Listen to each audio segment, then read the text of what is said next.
अपना दल कमेरावादी की नेता पल्लवी पटेल जी हमारे साथ बातचीत के लिए मौजूद हैं। आज तमाम मुद्दों पर हम बात करने वाले हैं पल्लवी पटेल जी से।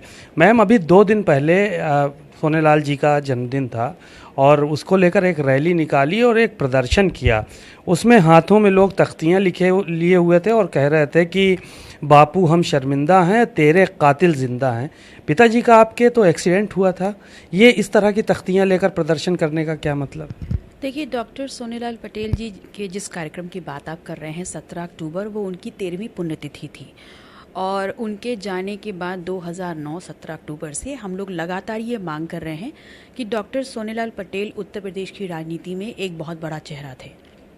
उनकी विचारधारा, उनकी सोच एक बड़े समाज को प्रभावित करती थी और आज उनके नाम को हर एक पार्टी इस्तेमाल कर रही है। उनका एक्सीडेंट नेचुरल हो सकता है, लेकिन उनकी मृत्यु नेचुरल है या नहीं है, हम सब लोग सिर्फ इतना जानना चाहते हैं। हम ये जानना चाहते हैं कि हमारा पुरोधा जो सामाजिक न्याय की लड़ाई लड़ रहा था, वो समाज जानना चाहता है कि हमसे विदा कैसे हुआ। सिर्फ इस बात का रहस्य से पर्दा उठे, बस हम इतना चाहते हैं। और इसी क्या रहस्य अभी भी बरकरार है कि उनकी मौत को लेकर आप लोगों के मन में किसी तरह का शक व शुबा अभी भी है? क्योंकि पहले भी सीबीआई जांच की मांग करती रही हैं आप लोग। हम लोग लगातार उनके निधन के बाद, ये 13 साल हो गए, लगातार ये मांग कर रहे हैं कि उनकी मौत की सीबीआई जांच हो। और इसके पीछे हमारा तर्क ये है कि जब उनका एक्सीडेंट हुआ उससे पहले उसी माह में 3 एक्सीडेंट हुए, जिसमें से 2 में वो बच गए, लेकिन तीसरे में हम उनको बचा नहीं पाए। तो हमारे दिमाग में, आप ये बोल सकते हैं, या हमारे जहन में समाज जो उनका विचारधारा लेके चल रहा है, कहीं ना कहीं एक सवाल है कि लगातार एक्सीडेंट्स होते चले गए और अंततः हमने अपने पुरोधा को खो दिया। तो सिर्फ वो सवाल का हल हमें मिले, सवाल का जवाब हमें मिले, सिर्फ इसलिए ये मांग हम उठा रहे हैं और हमारे पुरोधा के साथ न्याय हो।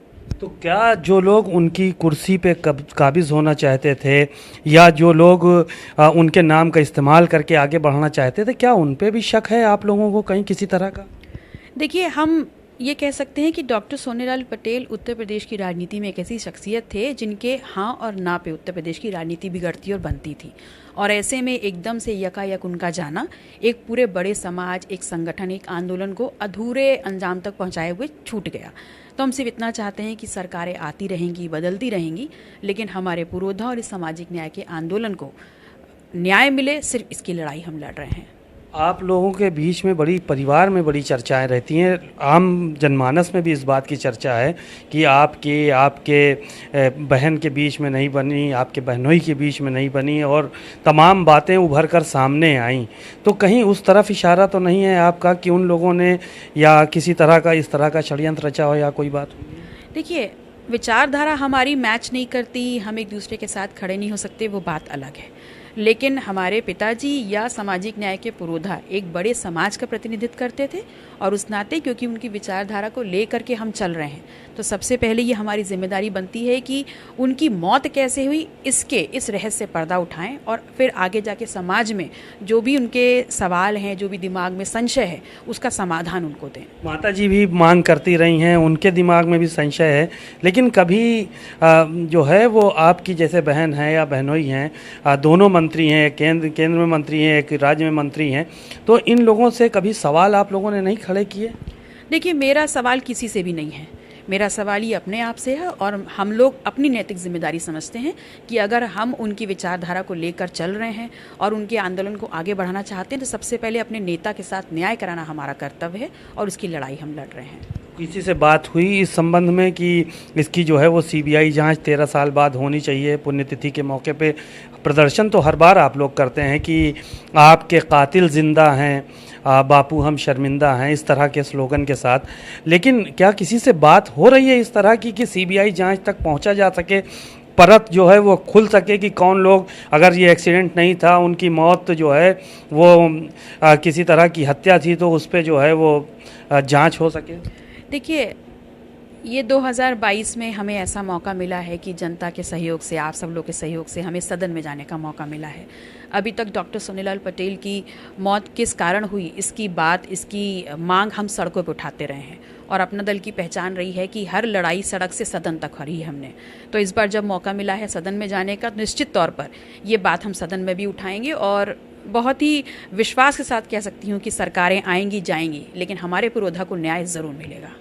तो ये मांग क्या आपके अपना दल दो हो गए हैं, एक आप अपने आप को विचारधारा बता रही हैं सोनेलाल की पटेल की, और एक वो विचारधारा जिसमें लोग बीजेपी के साथ जुड़े हुए हैं, तो क्या उन लोगों ने कभी मांग की इस तरह की कि इसकी न्यायिक जांच होनी चाहिए, क्योंकि वो तो ऐसी जगह पे हैं कि करा सकते हैं सीबीआई जांच? देखिए, उन्होंने मांग की है या नहीं की है, इस पे मैं प्रश्न नहीं रखना चाहूँगी। मैं सिर्फ इतना कहना चाहूँगी, हम लोग अपनी जिम्मेदारी मानते हैं, हम लोग ये प्रश्न उठा रहे हैं और लगातार उठाते रहेंगे जब तक हमको न्याय नहीं मिलेगा।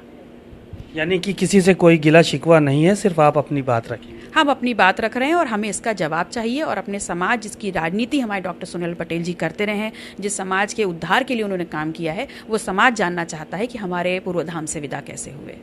एक सवाल और था कि उत्तर प्रदेश की राजधानी लखनऊ है, पिछले एक हफ्ते में जो है वो 4 बलात्कार जैसी बड़ी घटनाएं यहाँ पे हो गई, और उत्तर प्रदेश के जो तमाम मंत्री हैं वो कहते हैं कि कानून का राज है उत्तर प्रदेश में। आप क्या कहेंगी, महिलाओं के साथ इतना ज़्यादा जो है वो अत्याचार हुआ, हालांकि पकड़े भी गए लोग? देखिए, उत्तर प्रदेश में अगर आंकड़े उठा के देखेंगे तो लगातार जो महिलाओं के प्रति कृत्य हैं वो लगातार बढ़ते जा रहे हैं, और वो डेटा भी सामने आ चुका है। ऐसे में हमारी सरकार महिलाओं को संरक्षण देने के लिए, महिलाओं को आगे बढ़ाने के लिए विभिन्न योजनाएं भी लॉन्च कर रही है। तो कहीं ना कहीं ऐसा प्रतीत होता है कि 7 साल में क्योंकि हम कुछ नहीं कर पाए, इसलिए उसको बोल सकते हैं कि आप जो लॉस हुआ है उसको रिकवर करने के लिए विशेष योजनाएं लागू करके हम ये स्पष्ट करना चाह रहे हैं कि महिलाओं के लिए हम कुछ कर रहे हैं। माननीय मुख्यमंत्री जी की सोच पे संशय नहीं है, लेकिन इस बात पे पुख्ता रूप से हमको विश्वास है कि उनकी योजनाएं और उनकी सोच को पलीता उनके लोग ही लगा रहे हैं। यानी उनके मंत्रियों की तरफ इशारा है आपका? मैंने जो अपनी बात कहनी थी वो मैंने कह दी। उनके लोग पलीता लगा रहे हैं? हाँ, उनके लोग उनकी सोच, उनकी मंशा को पलीता लगा रहे हैं। तो एक सवाल इसी के साथ और जुड़ा हुआ था, आपका समाजवादी पार्टी से गठबंधन चल रहा है, निकाय चुनाव नज़दीक आ रहे हैं, क्या निकाय चुनाव में आपका दल अलग चुनाव लड़ेगा या उन्हीं के साथ जो है वो मिल के चुनाव लड़ेगा? ऐसी कोई बातचीत हुई है फिलहाल? नहीं, फिलहाल अभी ऐसी कोई चर्चा नहीं है। माननीय नेताजी का जाना, अभी शायद वो माहौल भी नहीं कि इस विषय में कोई चर्चा हो पाए। नेताजी को लेकर क्या कुछ यादें हैं आपके मन में, क्योंकि तमाम लोगों ने टीवी पे आके, मीडिया पे आके अपनी अपनी बातें की, यादें साझा की, आपके मन में क्या कुछ यादें रहीं और कितना जो है वो आशीर्वाद मिला नेताजी का? देखिए, माननीय नेताजी के साथ मुझे सीधे तौर पर काम करने का कभी मौका नहीं मिला, लेकिन हाँ, ये ज़रूर कह सकती हूँ कि हम जैसे राजनीतिक कार्यकर्ताओं के लिए वो अपने आप में एक विश्वविद्यालय के समान हैं, और उनसे बहुत कुछ, उनकी सोच, उनकी विचारधारा, मात्र उनका चेहरा देख कर के भी अगर सीखना चाहने की हिम्मत हो और चाह हो तो बहुत कुछ सीखा जा सकता है, असीमित सीखा जा सकता है। अखिलेश जी से मुलाकात हुई, जाएंगी मुलाकात करने? जी बिल्कुल, माता जी की मुलाकात अखिलेश जी के साथ हो चुकी है, और मैं सोच रही हूँ बस अब मैं उनके पास जाऊँ। बातचीत के लिए शुक्रिया। आपने सुना पल्लवी पटेल जी को, बड़ी ही बेबाकी से उन्होंने अपनी बातें कही, चाहे पिताजी की मौत का रहस्य के बारे में हो या फिर समाजवादी पार्टी के गठबंधन के बारे में। उन्होंने सरकार पर निशाना भी साधा और कहा कि मुख्यमंत्री योगी आदित्यनाथ की जो मंशा है, उनकी मंशा पे पलीता उनके लोग ही लगाने का काम कर रहे हैं, शायद उत्तर प्रदेश में इसीलिए अपराध नहीं थम रहे हैं। कैमरामैन पवन के साथ सीमाब नकवी, भारत समाचार, लखनऊ।